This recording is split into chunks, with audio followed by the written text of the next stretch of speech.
करके चलते हैं उनकी यात्रा सुगम होती है, क्योंकि उन भक्तों को लेने के लिए भगवान के निज धाम से भगवान के पार्षद आते हैं। और बंधुओं, इसका तो नाम ही है मृत्यु लोक। सबसे पहले भगवान ने इस धरा में मृत्यु शब्द जोड़ा, फिर लोक। जितने भी लोक हैं, ब्रह्मलोक, सत्यलोक, कैलाश लोक, घोर भुवर स्वर, महर जन तप आदि ये लोक हैं। तल अतल वितल सुतल तलातल रसातल पाताल, पर इसका नाम मृत्यु लोक इसलिए है कि यहाँ परमात्मा भी आते हैं, वो भी मौत का स्पर्श करके ही यहाँ से सुधाम गमन करते। पर ध्रुव जी महाराज ऐसे भगवान के अनन्य भक्त हुए कि जब वो जाने लगे तो भगवान का विमान आया, और जब विमान में बैठने लगे मौत आई, और मौत ने कहा महाराज मेरा नियम है, जो भी यहाँ से जाता है मैं उसे स्पर्श करती हूँ, आप मेरे सिर में पैर रखिए, फिर आप विमान आरूढ़ हुए। तो मृत्योर मूर्धनि पदम दत्वा आरूढ़ोहात पदम ध्रुव। ध्रुव जी मृत्यु के सिर में पैर रखे, फिर विमान पर बैठ करके भगवत धाम को पधारे। और बंधुओं, भगवान ने ध्रुव को अलग से एक लोक दे दिया, नाम है ध्रुव लोक। प्रेम से बोलिए राधे राधे राधे राधे। रात्रि को जो विवाह होते हैं उनमें आचार्य कहते हैं ध्रुव तारा का दर्शन कर लो। ध्रुव का अर्थ ही है, ध्रुव माने अटल, ध्रुव माने सत्य। बंधुओं, भगवान की भक्ति से, भगवान के आराधना से सब कुछ प्राप्त हो जाता है। सहज भगवान श्री हरि ने ध्रुव पर कृपा किया, इसलिए इस कथा से यह ज्ञान होता है कि भगवान उम्र नहीं देखते। ध्रुव जी तो अल्प आयु में परमात्मा को प्राप्त कर गए। आगे इनके वंश में अनेक राजा हुए। भले ही कोई धर्मात्मा है, पर कई बार उस धर्मात्मा कुल परिवार में कोई दुष्ट संतान जन्म ले लेती है। ध्रुव के परिवार में एक बेन नाम का दुष्ट पुत्र जन्म लिया, और ये इतना नास्तिक हुआ कि अपने राज्य में घोषणा कर दिया, नयस्तव्यम न दातव्यम न होतव्यम दुजा क्वचिदे इति निवार्य धर्मे भेरी घोषेण सर्वसा। इसने गर्जना कर दी, ढिढोरा पिटवा दिया अपने राज्य में। नयस्तव्यम न दातव्यम न होतव्यम दुजा क्वचिते इति निवार्य धर्मं भेरी घोषेण सर्वशः भेरी घोषेण सर्वशः। इसने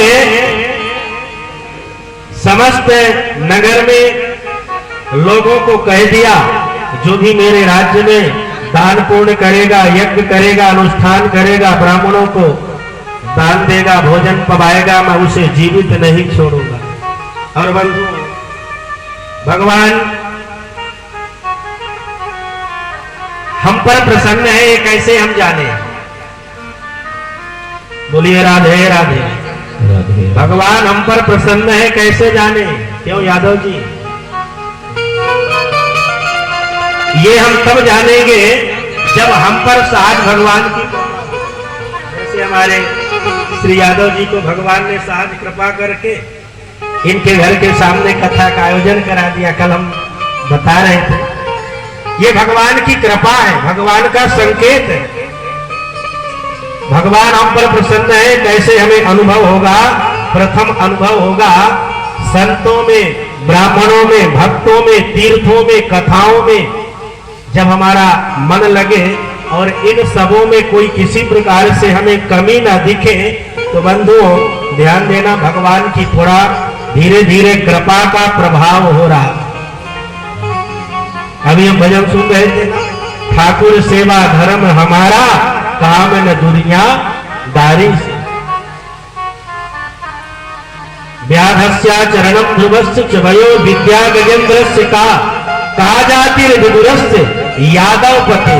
यादव पते भगवान नंद नंदन, यदुवंशियों के स्वामी भगवान गोविंद रूप लावण्य धन संपत्ति नहीं देखते, भगवान भाव देखते हैं। भाव ग्राही जनार्दना, भाव के बस में है भगवान।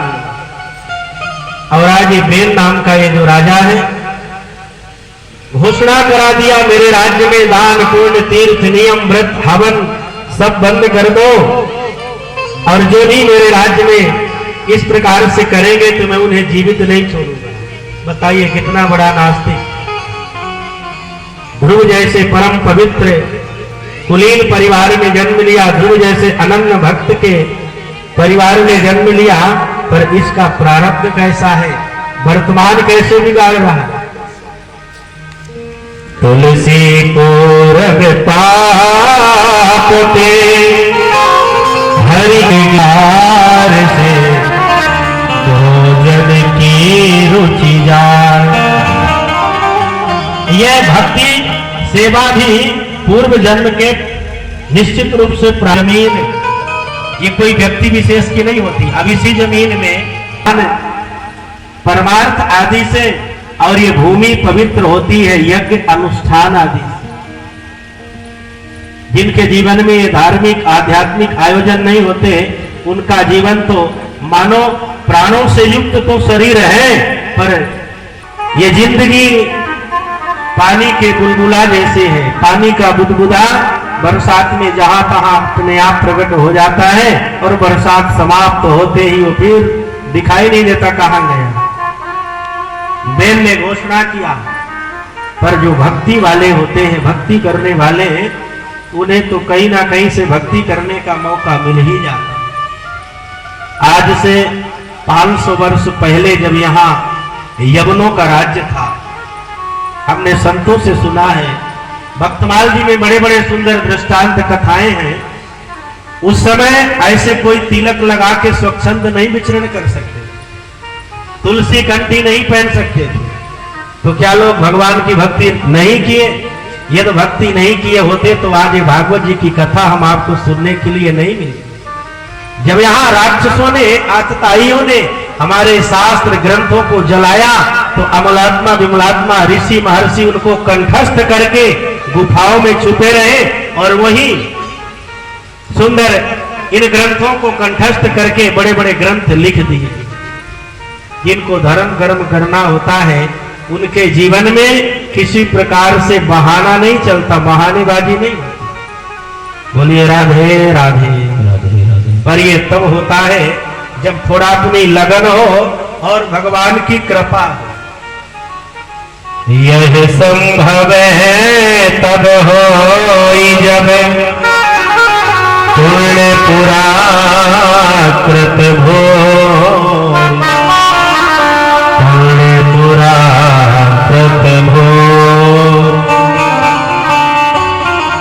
जिंदगी बेकार